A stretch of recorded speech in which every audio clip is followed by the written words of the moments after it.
Happy birthday Vicky. నా పుట్టినరోజుకి నువ్వు నా పక్కనే ఉంటే ఎంత హ్యాపీగా ఫీల్ అయ్యానో తెలుసా? నేను నీ పుట్టినరోజుకి నీ పక్కనే ఉన్నావు అనుకున్నాను, కానీ నేను ఇక్కడ ఉంటే నువ్వేమో ఆస్ట్రేలియాలో ఉంటావు.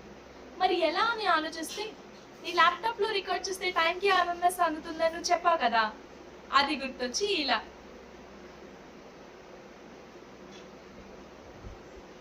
అయ్యో ఎంగిలి, పర్లేదులే, అప్పటికి మన ఎంగేజ్మెంట్ కూడా అయ్యి ఉంటుంది కదా. You will be my half husband.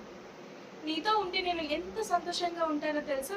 అంతే సంతోషం ఏం చేస్తే నీకు ఇవ్వగలనా అని రీసెర్చ్ చేస్తే నీ గురించి ఒక ఇంట్రెస్టింగ్ మ్యాటర్ తెలిసింది. ఈ ప్రపంచంలో అన్నిటికన్నా నీకు ఇష్టమైనది ఏంటో తెలుసా? నువ్వే బాబు.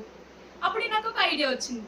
నేను నీలా మారిపోయాను అనుకో, నువ్వు నీతో ఎంత సంతోషంగా ఉన్నావు నాతోనే అంతే సంతోషంగా ఉంటావు. అందుకే నేను ఒకటి ఫిక్స్ అయ్యా, ఈ రోజు నుండి నీకు ఏది ఇష్టమో నాకు అది ఇష్టం, నీకు ఇష్టం లేనిది ఏది నాకు ఇష్టం ఉండదు.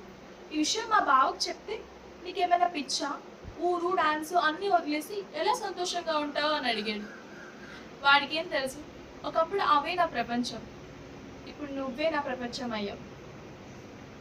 ఎంత అని అడిగితే చెప్పలేకపోవచ్చు, ఎలా అని అడిగితే చూపించలేకపోవచ్చు, కానీ ఈ గుండె కొట్టుకున్నంతకాలం నిన్నే ప్రేమిస్తాను.